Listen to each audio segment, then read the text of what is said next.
इंसानी हक़नि जे आलमी ॾींहं ते सिंध में थींदड़ रियासती ऐं गैर इंसानी जबर ऐं सियासी बंदिशुनि ख़िलाफ़ु सिंध जे सुञाण धुरियुनि में बेचैनी छायल पाकिस्तान जो सिंध सां ॾाढ ऐं जबर वारो वर्ताउ जारी आहे, जंहिं में अहम किरदारु फ़ौज जो आहे, जंहिंसां न रुॻो सिंध जे हक़नि वारी सियासी जदोजहद ते असरु पिया आहिनि, पर केतिरा ई सिंध मां सियासी वर्कर नौजवान खंभे गुम कया विया आहिनि ऐं घणनि खे ई वरी कोर्टुनि में एजेंसियुनि पंहिंजे ठाहियल कोर्टुनि ज़रिए दहशतगर्द करार ॾेई केस हणी जेलनि हवाले करे छॾियो आहे। अहिड़े संगीन इंसानी जुर्म करार ॾिनल रियासत ख़िलाफ़ु पुरअमन जदोजहद कंदड़ सिंध वासियुनि जो आवाज़ अवां नाज़रीन साम्हूं पेश कयूं था। अॼु 10 डिसंबर आहे। 10 डिसंबर सॼी दुनिया में इंसानी हक़नि जे आलमी ॾींहुं तौरु मल्हायो वञे थो।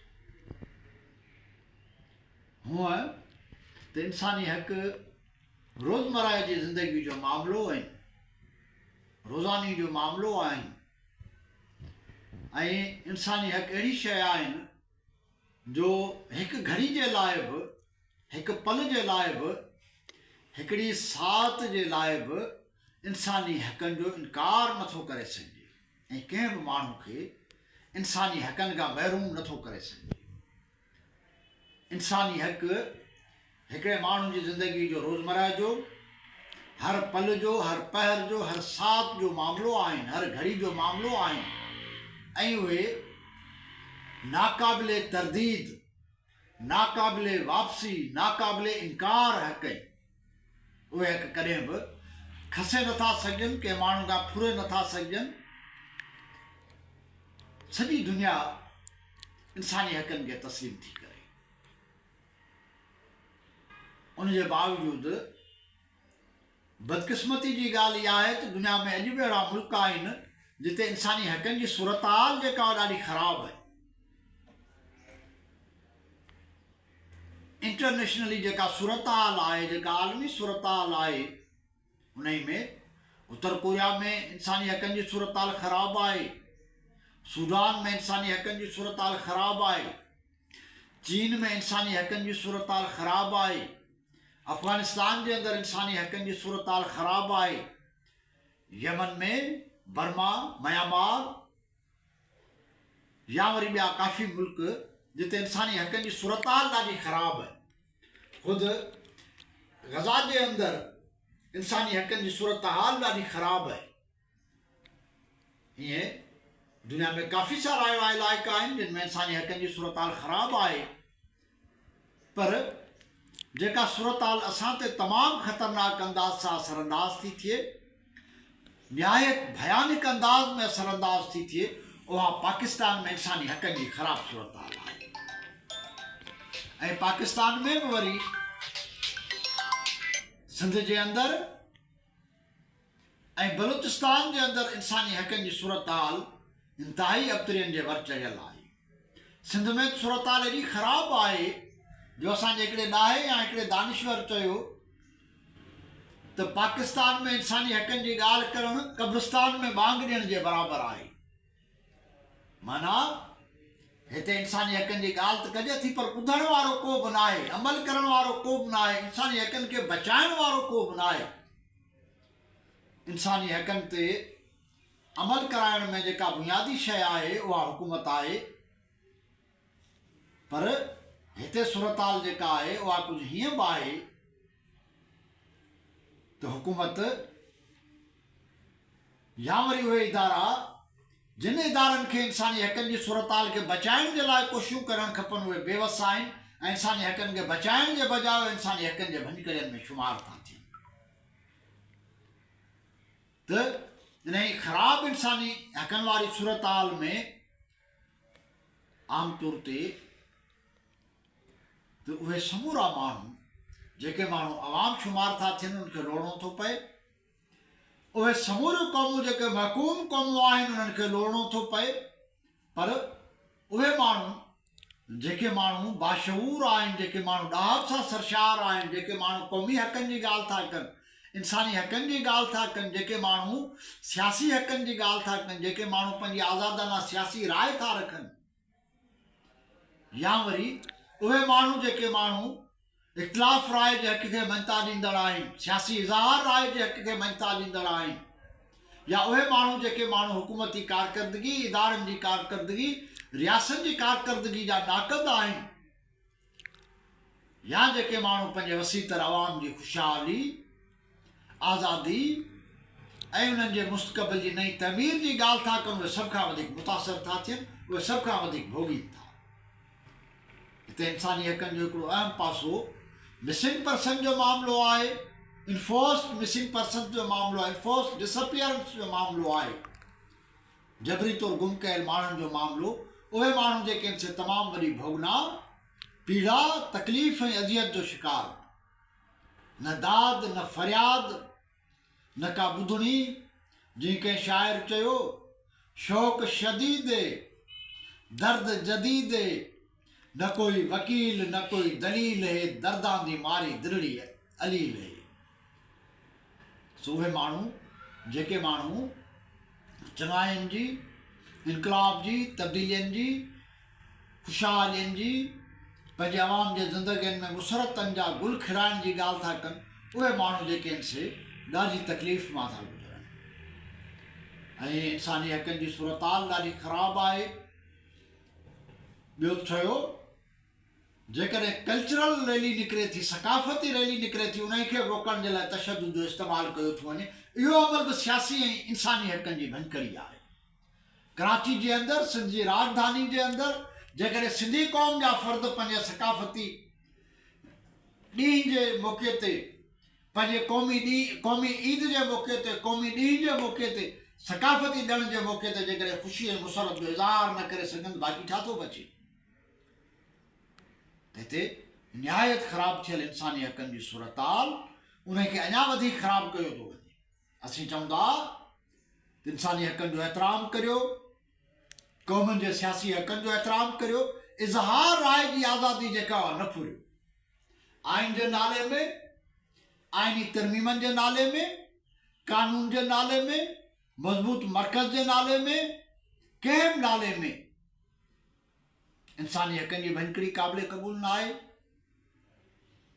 सियासी हक़नि जी भंकड़ी क़ाबिले क़बूल न आहे, पंजाबी बालादस्ती क़ाबिले क़बूल न आहे। हिते इंसानी हक़नि जी भंकड़ी इन करे कई थी वञे, सियासी हक़नि ते धाड़ो इन करे हयो थो वञे, इख़्तिलाफ़ राय खे इन करे चिथियो थो वञे, इज़हार राय जी आज़ादी इन करे फुरी थी वञे त जीअं पंजाबी बालादस्ती सॼे ममलकत ते बालादस्त हुजे, बरक़रार हुजे। असीं चवंदा त पंजाबी बालादस्ती खिते जो सभिनी खां वॾो मसइलो आहे, ऐं इंसानी हक़नि जी लताड़ ऐं भंकड़ी जेका आहे सा पंजाबी बालादस्ती वारे मामले सां लाॻापियल आहे, उन सां ॻंढियल आहे, उन खां ॿाहिरि न आहे। पंजाबी बालादस्ती खे बरक़रार रखण जे लाइ ह्यूमन राइट्स जी वायोलेशन कई थी वञे, ॿियनि क़ौमुनि खे महकूम रखियो थो वञे, ॿियनि क़ौमुनि जी महकूमी खे जारी रखण जे लाइ इंसानी हक़नि जी भंकड़ी कई थी वञे, इंसानी हक़ फुरिया था वञनि, इंसानी हक़नि ते धाड़ो हयो थो वञे। आलमी ज़मीर इन ॻाल्हि जो नोटिस वठे त पाकिस्तान जे अंदरि इंसानी हक़नि जी जेका भंकड़ी आहे उहा बंदि थियणु घुरिजे। माण्हुनि खे इंसानी हक़ मिलणु घुरिजनि, क़ौमुनि खे सियासी हक़ मिलणु घुरिजनि। पंजाबी बालादस्ती कानूनाइज़ेशन जेका आहे, बिचकियती निज़ाम जेको इहो ख़तमु थियणु खपे। ऐं साॻिए वक़्तु उहे समूरा इंसान दोस्त इदारा, इंसानी हक़नि जा इदारा, उहे समूरा माण्हू जेके बाशऊर आहिनि, जेके बाज़मीर आहिनि, जेके सियासी शऊर सां सरशार आहिनि, उन्हनि खे चवंदुसि त इंसानी हक़नि खे बचाइण जो तरीक़ो इहो आहे त क़ौमुनि खे पंहिंजा सियासी हक़ मिलनि। जंहिं क़ौम खे पंहिंजा सियासी हक़ मुयसरु हूंदा, जंहिं आवाम खे पंहिंजा सियासी हक़ मुयसरु हूंदा, उन में इंसानी हक़नि जी भंकड़ी न थी सघंदी, उनखे पंहिंजा इंसानी हक़ मुयसरु हूंदा। इंसानी हक़नि जी भंकड़ी अकेले सिर न आहे, सॼो इहो सियासी तनाज़ुर आहे, सियासी मामले सां लाॻापियल मामिलो आहे। तंहिंजे करे सियासी हक़, इंसानी हक़, क़ौमुनि जो क़ौमी हक़ ख़ुदि इरादियत या क़ौमुनि जी क़ौमी आज़ादी जो हक़, इहे सभु हिक ॿिए सां लाॻापियल ऐं ॻंढियल मामला आहिनि। इन सभिनी मामलनि खे गॾाए खणण जी ज़रूरत आहे। क़ौम आज़ादु हूंदी, क़ौम पंहिंजे सियासी निज़ाम ऐं सियासी इक़्तिदार अला जी मालिक हूंदी, उहा पंहिंजे इंसानी हक़नि खे बचाए सघंदी। क़ौमी रियासती पसोपेश क़ौमी रियासती इंसानी हक़नि जी तरक़ी ऐं तमीर में ज़बरदस्त किरदारु अदा करे सघे थी, ऐं पंहिंजी वसी तर आवाम खे वसी माना में सियासी हक़, इज़हार राय जी आज़ादी जो हक़, इख़्तिलाफ़ राय जो हक़, इंसानी हक़ ॾेई सघे थी। सिंधु देश मुक़दर आहे साईं GM सैद रहबर आहे। साईं सदाईं करी मथे सिंध सुकार, दोस्त मिठा दिलदार, आलम सभु आबाद करी।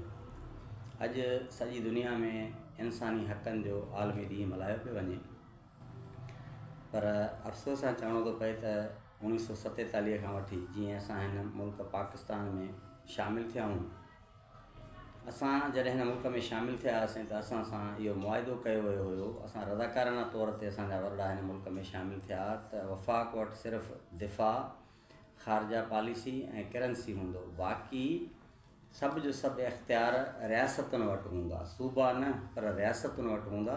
ऐं उहे रियासतूं जॾहिं बि चाहिनि त हिन इलाक़ खां आज़ादी हासिलु करे सघनि थियूं, अलॻि थी सघनि थियूं।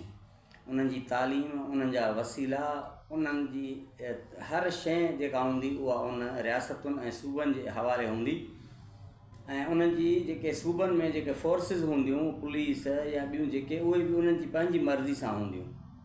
पर अफ़सोस सां चवणो थो पए त हिन मुल्क में शामिलु थियण खां पोइ असां ते हिकिड़ो जबरी तौर ते जेको कब्ज़ो कयो वियो आहे ऐं असांजे तेल, गैस, कोयलो, मादनियात, बंदर, एयरपोर्ट, असांजा पहाड़, समुंड, हर शइ खां इवन एसि ताईं हाणे हिते अचे मसइलो पातो आहे त असांजा सिंध जा जेके रोड रस्ता आहिनि, उन्हनि जा जेके टैक्सिस आहिनि, उहे बि अरबनि ख़रबनि रुपयनि में थियनि था, उहे बि डायरेक्ट वफ़ाक़ पियो खणे।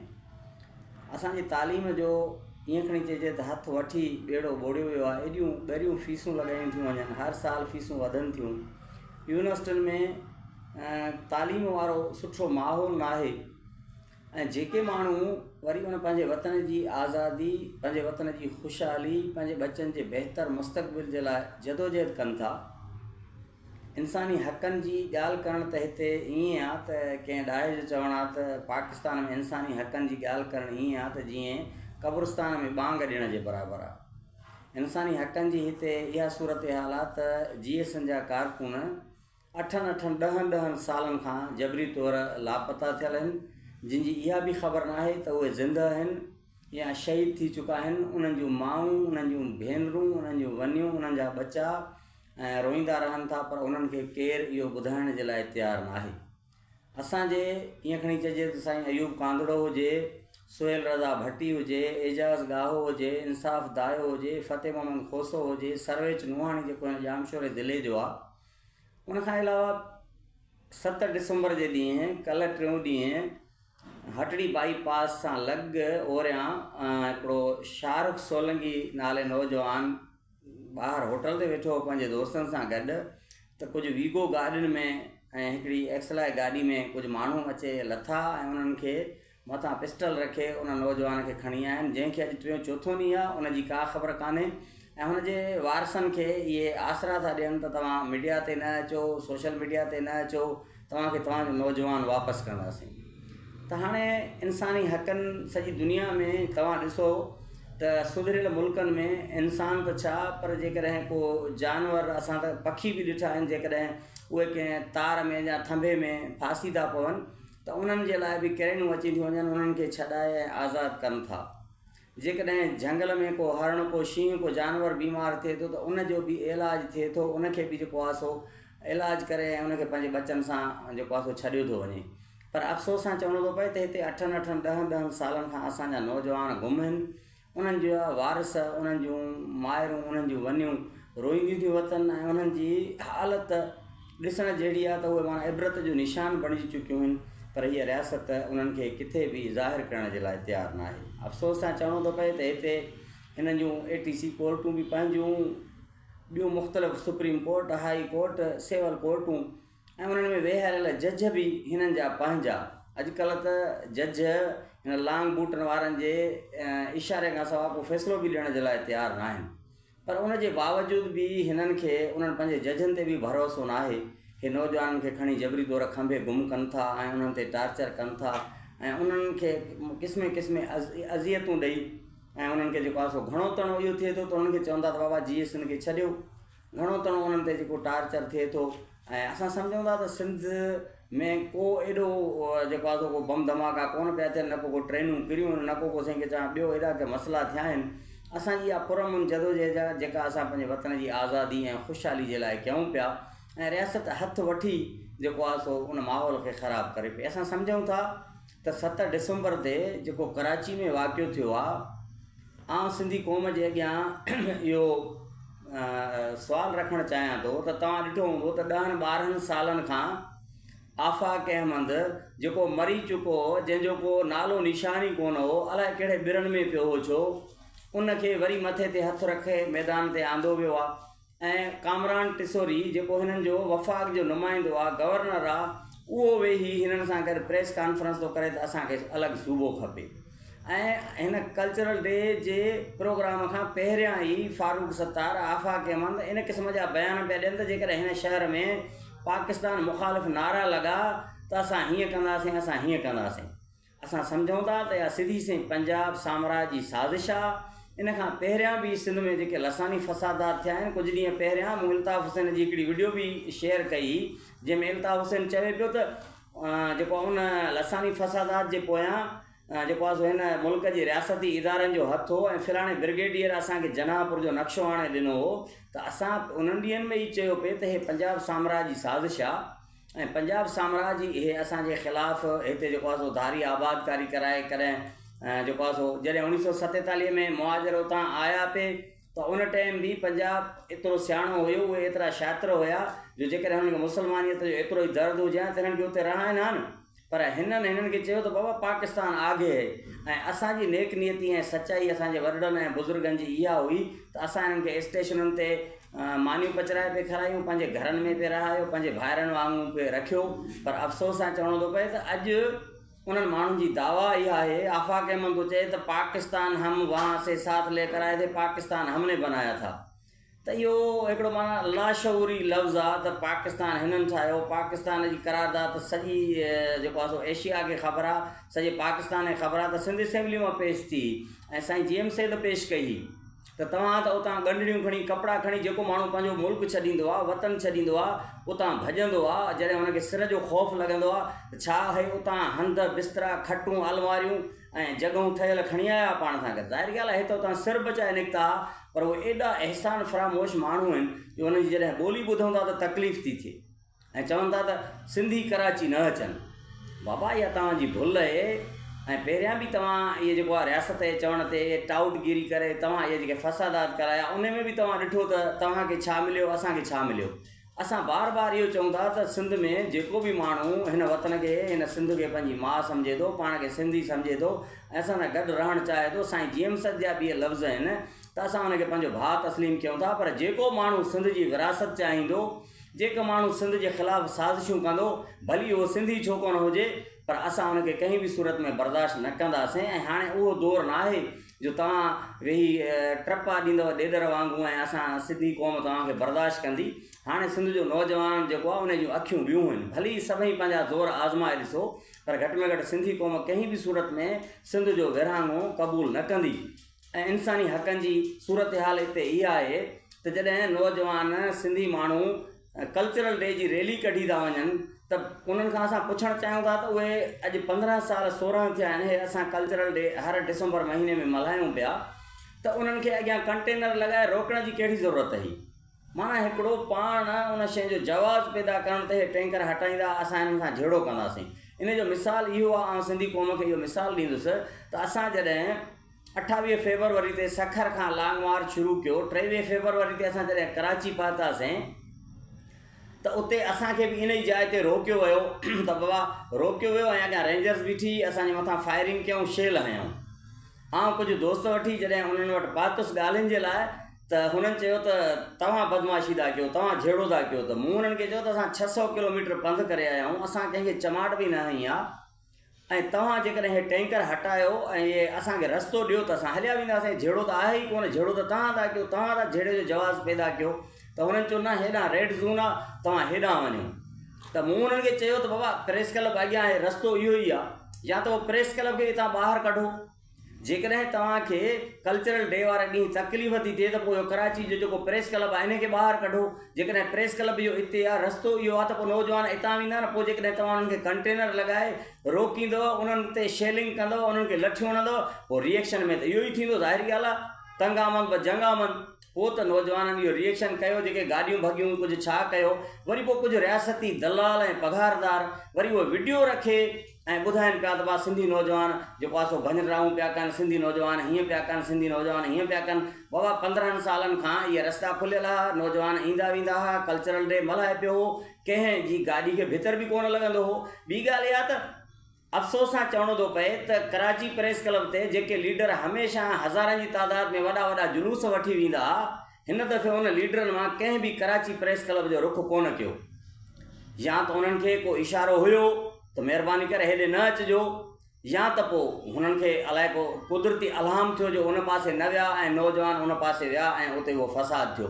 असां सम्झूं था त मुस्तक़बिल में बि इन क़िस्म जा फ़साद कराए ऐं असांजो जेको कल्चरल डे वारो प्रोग्राम आहे कराची में उनखे नाकाम करणु था चाहिनि। पर असां सिंधी क़ौम खे चवंदासीं त कराची असांजो वतन आहे, असांखे हर सूरत में कराची में पंहिंजो कल्चरल डे भरपूर नमूने सां मल्हाइणो आहे। असां अक़वाम मुतहिदा ऐं दुनिया जे सुधरियल मुल्कनि खां इहा अपील कंदासीं त सिंध में जेका इंसानी हक़नि जी लताड़ थिए थी, जेको माण्हुनि खे जबरी तौरु खंभे गुम कयो वञे थो, जेको माण्हुनि खां जबरी तौरु पोरियो करायो वञे थो, गुरबत जी लकीर खां हेठि माण्हू ज़िंदगी गुज़ारनि पिया, हिन मालामाल धरती जा वारस जेको आहे सो 2 टाइमनि जी मानी जे लाइ परेशान आहिनि।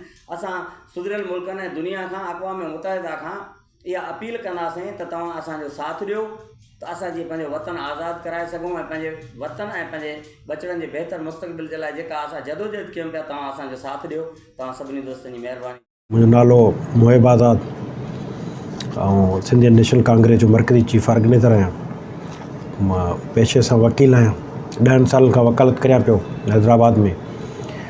अॼु जेको आहे सो 10 डिसंबर आहे, उनजे हवाले सां जेका ह्यूमन राइट्स जे हवाले सां, इंसानी हक़नि जे हवाले सां जेको मिसिंग पर्सन जो आलमी ॾींहुं आहे। दुनिया जे अंदरि रूल रेगुलेशन था आहे, हिते जेका आहे सा तमामु सूरत हाल कशीदा आहे। हिते इंसानी बुनियादी हक़ जेके आहिनि उहे मुअतल लॻा पिया आहिनि। एहतजाज करणु, जलसो जलूस करणु, उन ते बैन आहे। 144 कलम लागू आहे। कंहिंखे बि को बि जवाब ॾियणु आहे 144 जो। तव्हां ॾिठो त कल्चरल जेको सकाफ़ती ॾींहुं आहे उहो मल्हाइण ते बंदिश हुई। उन सां गॾोगॾु जेके बि मामला सिंध जे अंदरि थियनि पिया उन ते आवाज़ उथाइण बि बंदिश आहे। त असां सम्झूं था थी अणसिधी हिकिड़ी मार्शल लॉ डिक्टेटरशिप जेका लागू आहे, हीअ जेको इंसानी हक़नि जो मामिलो आहे, मिसिंग पर्सन, उहो त काफ़ी अरसे खां हिन रियासत जे अंदरि हलंदड़ आहे। पर हिन वक़्त ताईं को बि ॾिठो वञे त अदालतूं उहे सख़्तु एक्शन केॾी महिल खणनि थियूं, उनखे सारायूं था। पर हाणे उन्हनि अदालतनि जो जेको 27 26 तरमीम दरी उन्हनि जो रूह ई कढियो वियो आहे। पर हाणे उन जॾहिं उन्हनि खे मुकमल अख़्तियार बि हुआ 199 में, तॾहिं इहे आइनी अदालतूं या ॿिया इहे मामला न हुआ। मिसिंग पर्सन उन ज़माने खां आहिनि, उन्हनि खे इनहेरिटेड पावर मिलियल हुआ। उन ज़माने में को अहिड़ो को मिसाल अदालतूं न जोड़े सघियूं जंहिंमें जेके बि रिस्पोंडेंट आहिनि, अहिड़ियूं काफ़ी शाहिदियूं मिलियूं त हिननि खे जेको आहे सो कानून लागू कंदड़ इदारनि हुननि खे मिसिंग कयो आहे। हुननि खे घुराए करे का अहिड़ी का सज़ा या पनिशमेंट हुननि खे मिलणु घुरिजे हा, जेको हिकिड़ो मिसाल हुजे हा हिन रियासत जे अंदरि त मिसिंग करण ते हीअ सज़ा फलाणे खे मिली। पर अहिड़ो को बि मिसाल न मिलियो। सो सियासी कारकुननि जी जबरी गुमशुदगियुनि खां वेंदे कूड़नि केसनि ताईं जा मामला जेके आहिनि, रियासत जेका आहे सा उहा वाक़िफ़ थी आहे। पर पोइ हू जेका आहे सा पंहिंजी होड़ ऐं पंहिंजी जेका ॾाढ ऐं हथियारनि जे ज़ोर ते कानून ऐं कलम खे जेको कुचले करे उहो अॻिते वधी सियासी कारकुननि खे ज़ोरी जेका आहे सा जेलनि में रखणु, पंहिंजी मर्ज़ी जा जेके जज पाण चई चुका आहिनि, असां नथा चऊं, जजनि पाण चयो त असांखां ज़ोरी जा फ़ैसिला वरिता विया आहिनि या वरिता वञनि पिया या उहे लिखियलु फ़ैसिला मिलनि पिया। इहो जेकॾहिं हाल आहे हिन जो अदालती सिस्टम जो, उन खां पोइ त माण्हुनि जो, आम माण्हुनि जो हिन पूरे सिस्टम ते पूरो एतमाद ई न रहियो आहे। त त चवंदा आहिनि त ज़ुल्म जी हुकुमरानी न हलंदी, कुफर जी हली सघे थी, पर हिते त ज़ुल्म जी हुकुमरानी हले पई।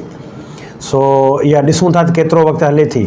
छा आहे त इहे हरकतूं जेके आहिनि असां बार बार चवंदा रहिया आहियूं as a political worker state खे, त इहे हरकतूं तव्हां हिकिड़े माण्हू खे मिसिंग करियो था, उन घर में पूरो फैमिली, पूरो ख़ानदान उन्हनि जो जेको आहे सो उहो बग़ावत ऐं बाग़ी थिए थो। पूरो हिकिड़ो समाज तव्हांजे ख़िलाफ़ु हिकिड़ो बाग़ी थिए थो। तव्हां हिते रुगो बाग़ी ऐं बग़ावत कंदड़ माण्हुनि खे पैदा करणु वञो पिया ऐं तव्हां पाण उन हालतुनि जा ज़िम्मेदार आहियो। जी तव्हां बंगाल जे अंदरि कयो, तव्हां मुजीब खे खटियल वज़ीर आज़म खे न ॾियण जे करे तव्हां पूरी हुते बग़ावत करे जो बंगालियुनि जो क़त्लेआम कयो। बलोचिस्तान जे अंदरि हू पंहिंजी हुनखे रिसोर्स जी मालिकी न ॾेई तव्हां ॿियनि माण्हुनि खे हुते सेटल करे हुनजी खां मालिकण हक़ खसे तव्हां हुनजा गैस कोयलो खणो था, हुते पूरी बग़ावत पैदा कई। पेशावर जे ख़ैबर पख्तूनख्वा जे अंदरि उहा साॻी सिचुएशन आहे। अॼु तव्हां सिंध जे कोयलो समूरियुनि शयुनि खे हड़प करे ऐं उन्हनि जे जेकर केरु मालिकण हक़ जी ॻाल्हि करे थो, तव्हां उन ते या त कूड़ा केस करियो था या त उनखे मिसिंग करे था छॾियो। पोइ तव्हां वटि हज़ार एलिगेशन आहिनि। जेको आवाज़ उथाए थो उहो को एजेंट आहे, को ॿाहिरि वेठल माण्हू जो एजेंट आहे, तव्हां माना उनखे इहे एलिगेशन हणी उहे बि साबित न करे सघिया आहियो। उन्हनि ते बि केस कया, तव्हां उनखे ज़ाहिर कयो, पर उन्हनि ते बि तव्हां अॼु ताईं को बि हिकिड़ो सिंगल अहिड़ो हुजे जंहिं ते असां चऊं त इहो वाक़ई साबित थियो आहे। ताज़ो जेको आहे गनीमान असांजी पार्टी जो आहे उन ते तव्हां आहियूं। उनखां अलावा अरबाब भील जिस्क मारिस जो गिरफ़्तार आहे, उनखे अंदरि पियो आहे जेल में। उनखां पोइ तव्हां जेको सो जेको अगवा जा फुरनि जा केस दाख़िल कया, शर्म जहिड़ी ॻाल्हि आहे। उनखां अलावा ॿिया केतिरा ई सियासी कारकुन आहिनि। असां वेंदे हिन मुल्क जो जेको आहे पॉपुलर लीडर आहे इमरान ख़ान, उनखे पंहिंजे भेण सां जेको आहे सो तव्हां नथा मिलणु ॾियो। इन खां वधीक जेका सॼी दुनिया जे अॻियां जेका तव्हां ख़्वार था थियो, असांजो खणी वॉइस पूरी दुनिया ॿुधे या न ॿुधे, पर इहो त घटि में घटि दुनिया ॾिसे पई त तव्हां कॉन्स्टिट्यूशन, आइन ऐं कानून ऐं उनजी बालादस्ती जी केतिरा पासदार आहियो। तव्हां पंहिंजी जूते जी नोक ते बि नथा रखो हुनखे, तव्हां उनजी का रिस्पेक्ट करण लाइ तयारु न आहियो। तव्हां पंहिंजो सॼो सिस्टम हिकिड़ो नाफ़िज़ करे छॾियो आहे। उहो आहे जेको आहे सो जंहिंजे हथ में लठो हुजे, डंडो हुजे, बसि उहो ई मालिक आहे, उहो ई ॾाढो आहे। को अदालत कान्हे, को कानून कोन्हे, को आइन कोन्हे। सो असां इहो मुतालबो था करियूं। अॼु इंटरनेशनल ॾींहुं आहे, ह्यूमन राइट्स जेको जेके इदारा आहिनि उहे हिन ते वधीक तहरक बि वठनि, उनखे सियासी माण्हुनि खे बि गॾाइनि। उन सां गॾोगॾु इहे जेके मामला आहिनि यूनाइटेड स्टेट खां वेंदी UNO ताईं, यूनाइटेड नेशन ताईं इहे वञणु खपनि। त हिते जेका त कमीशनूं ठहणु खपनि। त हीअ जेका सिचुएशन आहे त उहा कहिड़े पासे वञे पई। तव्हां पंहिंजी मर्ज़ी जूं अदालतूं ठाहे रखियूं, पंहिंजी मर्ज़ी जा इदारा ठाहे रखिया, CTG ठाही, को असुल जेको आहे सो हिकिड़ो बि तव्हां जेको टेररिस्ट कोन गिरफ़्तार कयो अॼु ताईं। सियासी कारकुन खां सवाइ तव्हांखे को दहशतगर्द कोन लधो। तव्हां शागिर्दनि खे हिते दहशतगर्दी जा कलम लॻाया, को असुल दहशतगर्द न आहे। हिते मंशात हले थी त उहो गिरफ़्तार नथा करियो। तव्हां इदारनि जे मथां इदारा ठाहींदा पिया वञो, अदालतुनि जे मथां अदालतूं ठाहींदा पिया वञो, पर आम माण्हू खे केतिरो इंसाफ़ पहुतो आहे हुननि खां थी पुछी ॾिसनि न। तव्हां हिकिड़ी रियासत में 2 मयार रखंदो त माण्हुनि जी बेचैनी वधंदी ऐं ज़ाहिर आहे हू पंहिंजे हक़नि ऐं पंहिंजी जदोजहद ॾे वधंदा। पोइ अॼु जेकॾहिं हू घटि तइदाद में आहिनि, तव्हां मिसिंग करियो था, खणो था, गिरफ़्तारियूं करियो। जॾहिं ही 5 करोड़ 10 करोड़ माण्हू उथी बीह रहिया, त पोइ तव्हां कंहिंखे गिरफ़्तार कंदो, कीअं कंदो। पोइ तव्हांजो माज़ी जेको बंगाल जे अंदरि थियो, तव्हां पंहिंजा हथियार फिटा कया, इन खां सवाइ ॿियो तव्हां लाइ न हूंदो। उन खां पहिरीं तव्हांखे चऊं था बाज़ अची वञो। अवाम जेके राइट घुरे थी, जेके क़ौमूं पंहिंजे हक़ घुरनि थियूं, उहे हुननि खे ॾियो ऐं सॼे सिस्टम खे जेकर बहितर करणु चाहियो था त क़ौमी आज़ादी, क़ौमी हुनजी जेका वसाइल आहिनि उन्हनि खे उन्हनि जा पंहिंजा हक़ ऐं पंहिंजा वसीला उन जे हवाले करियो। त जीअं इहा वधीक जेका खून रेज़ी जा वधीक बेचैनी वारो माहौल पैदा न थिए।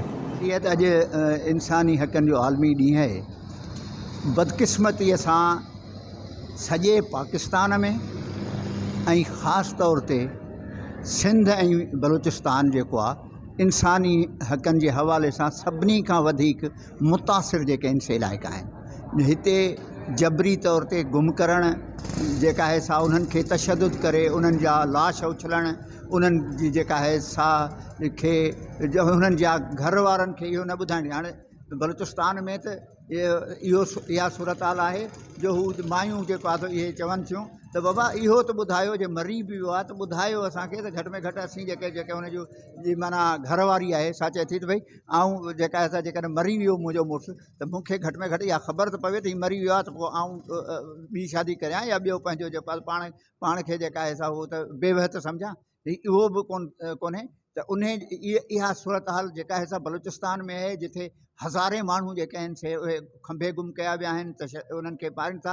हिते जेका आहे इंसानी हक़नि जी सूरत हाल इहा आहे त हीउ ताज़ो हींअर तव्हां ॾिठो त हिते जेका आहे सा सिंध मंझि नौजवाननि खे खणी गुम करे वरी जेका भला इहो एतिरो आहे त अवाम जी हिते दबाव जे नतीजे में इहो थियो त वरी कोर्ट में अची कूड़ा केस ई करे दाख़िल असीं चवंदा त जेकॾहिं को केस बि आहे त उहो बि त आख़िर कयो न कानूनी तौर ते वठी अचो।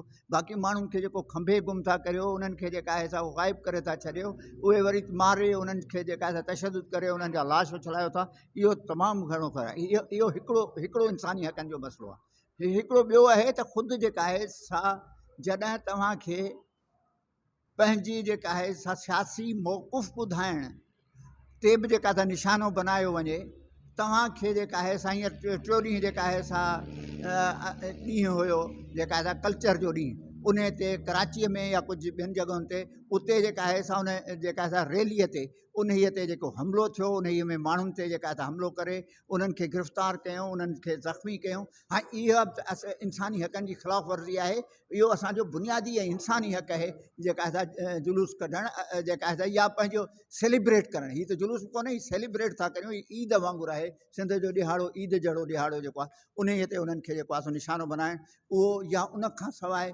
कुझु ॾींहं अॻे जेको आहे ॾिठो त जॾहिं असां पाणी वारे मसइले ते या 27वीं तरमीम वारे